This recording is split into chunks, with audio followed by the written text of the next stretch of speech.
Olá, sejam bem-vindos. Este é o B-Side Channel. Olha, no vídeo de hoje eu vou aproveitar e postar aqui para você um vídeo que eu postei lá no meu outro canal, no Spotify TV.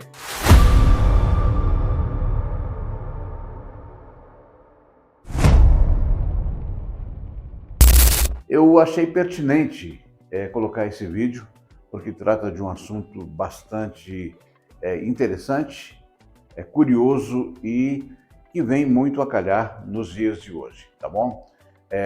O vídeo vai ter a logomarca também, a marca d'água do outro canal e toda a arte do outro canal.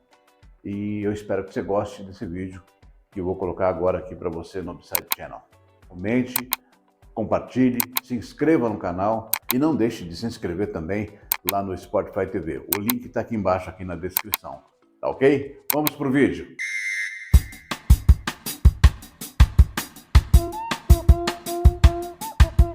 Olá, sejam bem-vindos a mais um vídeo. Olha, gente, eu pensei bastante antes de gravar esse vídeo aqui. O Brasil jogou no domingo contra a Noruega e somente agora, somente hoje, eu estou postando esse vídeo 2 dias depois. Eu queria fazê-lo com a cabeça mais tranquila e chamar atenção para algumas coisas que habitam a minha mente. Eu queria participar vocês da maneira como eu penso. Para quem me conhece, meus amigos, as pessoas com quem eu converso, já sabem a minha opinião com relação ao futebol brasileiro. A minha opinião é a seguinte: o futebol brasileiro sempre esteve nivelado por baixo. Tivemos alguns lapsos temporais onde alguns gênios carregaram a seleção brasileira e os times brasileiros nas costas. Foi assim na Copa de 58, de 62, uma exceção aqui para a Copa de 70, onde tínhamos uma constelação de talentos, de gênios ali. A seleção inteira era composta por grandes jogadores. A de 94, tínhamos o Romário e o Bebeto. A de 2002, nós tínhamos o Ronaldo e o Ronaldinho Gaúcho, que faziam a diferença, ou seja, alguns que carregavam as seleções nas costas. Se a gente pegar uma timeline do futebol brasileiro, você pode ver que o que passaram para a gente, a grande mídia passou para a gente, foi sempre uma grande mentira. O futebol brasileiro é o melhor futebol do mundo. Para mim, isso sempre foi uma grande mentira. Haja visto o que a gente tem hoje no mundo. Times de regiões, países que a gente jamais imaginava que eles estariam jogando em alto nível, dando um show de bola em países, em seleções maiores e de nome.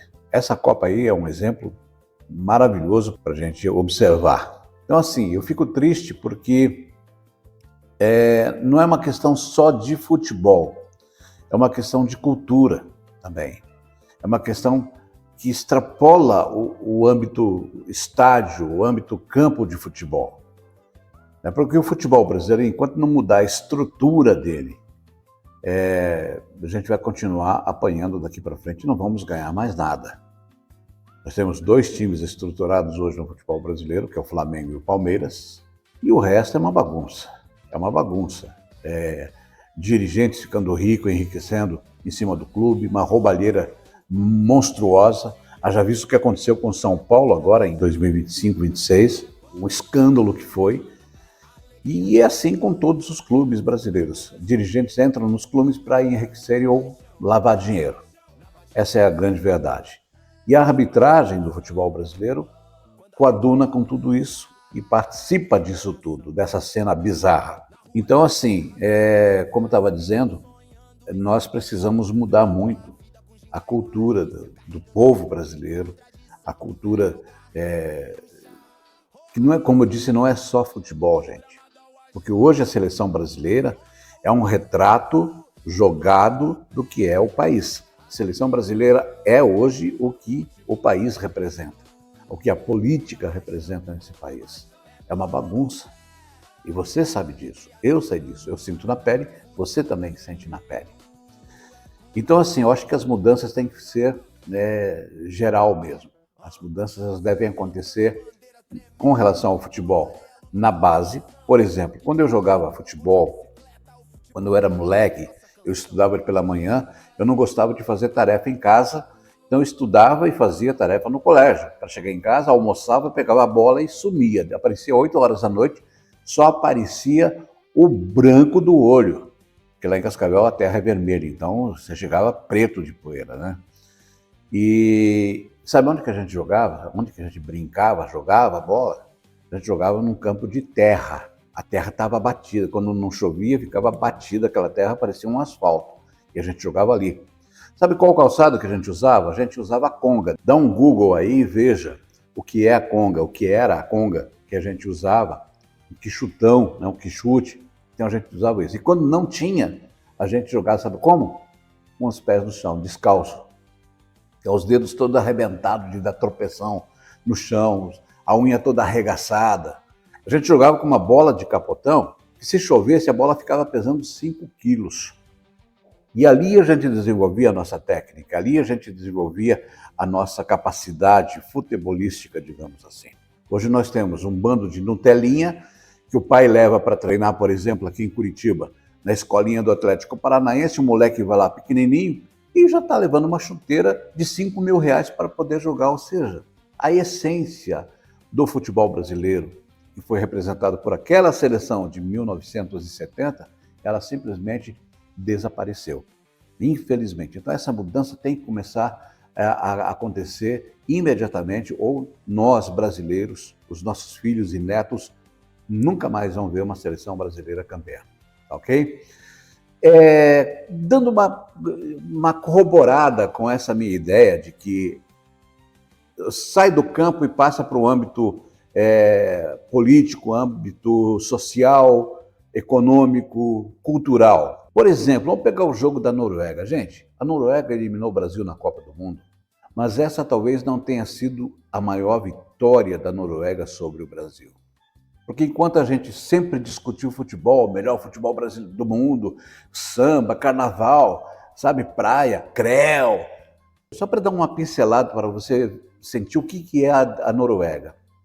Enquanto a gente discutia isso, essas banalidades, eles construíram um patrimônio que hoje compra participações em empresas do mundo inteiro, inclusive aqui no Brasil. A Noruega é um dos países mais desenvolvidos do planeta.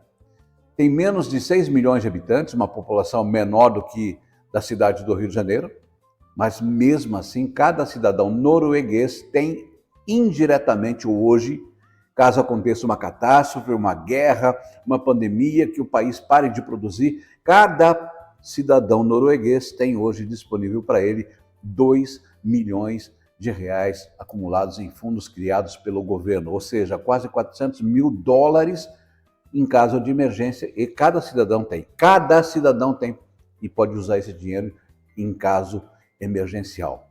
Um patrimônio que não pode simplesmente ser sacado ou distribuído apenas nesse caso que eu falei, em caráter emergencial ou de catastrófico emergencial. Aí você se pergunta como um país tão pequeno conseguiu chegar a esse nível. Isso começou em 1969, porque foi naquele ano que enormes reservas de petróleo foram descobertas no Mar do Norte. Olha, muitos governos, inclusive o brasileiro, teriam usado essa riqueza para aumentar gastos públicos ou financiar promessas de curto prazo. Teriam torrado o dinheiro, porque o Brasil está torrando o pré-sal até hoje. A Noruega fez exatamente o oposto.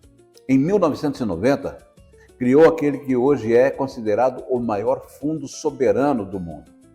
Desde então, praticamente toda a receita gerada pelo petróleo passou a ser direcionada para esse patrimônio.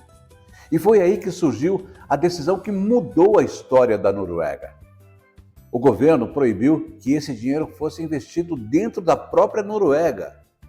A lógica era simples: evitar, por exemplo, a inflação, superaquecimento da economia e dependência excessiva da riqueza do petróleo. Hoje, para você ter uma ideia, esse fundo administra mais de 2 trilhões de dólares em ativos. Ele possui participação em aproximadamente 1,5% de todas as empresas listadas nas bolsas de valores do mundo inteiro. Seu patrimônio já equivale a cerca de 4 vezes o produto interno bruto da Noruega. Olha, na prática, isso significa o quê? Que existe algo próximo a 400 mil dólares reservados para cada cidadão norueguês em caso emergencial, como eu acabei de falar para você. Mas existe uma regra fundamental. O governo não gasta esse patrimônio, apenas utiliza parte dos rendimentos anuais, algo em torno de 3% ao ano. O principal permanece investido, garantindo que as próximas gerações também sejam beneficiadas. Ou seja, desse investimento todo, ele pega só 3%, utiliza para pagar a máquina governamental e também para o assistencialismo que existe dentro da Noruega, ou seja, para manter a estrutura do país e também a estrutura da população. Pois é, e foi essa estratégia que ajudou a transformar a Noruega em um dos países mais ricos, estáveis e prósperos do mundo, com altos índices de qualidade de vida e baixíssimos níveis de criminalidade. E a história fica mais interessante ainda quando olhamos para o Brasil, ou mais triste também, né? Os investimentos noruegueses por aqui são bilionários. Cerca de 8 bilhões de dólares foram destinados ao pré-sal da Bacia de Santos. A Norsk Hydro controla uma das maiores operações de alumínio do mundo na Amazônia e responde sozinha por um consumo próximo de 5% de toda a energia elétrica brasileira. Ao todo, aproximadamente 230 empresas norueguesas mantêm investimentos que somam cerca de 14 bilhões de dólares no Brasil. Olha, no final das contas, a Noruega não aposta nem joga contra a gente. Eles apostam no potencial econômico do Brasil e talvez essa seja a maior lição dessa história. Dentro de campo, um jogo dura 90 minutos. Na economia, o placar é construído ao longo de décadas. Porque no final, planejamento de longo prazo quase sempre supera talento, quando o talento não se prepara e também não é planejado. Tá, vamos perder um tempo aqui, eu e você, porque a gente sabe que o Brasil não vai mudar mesmo.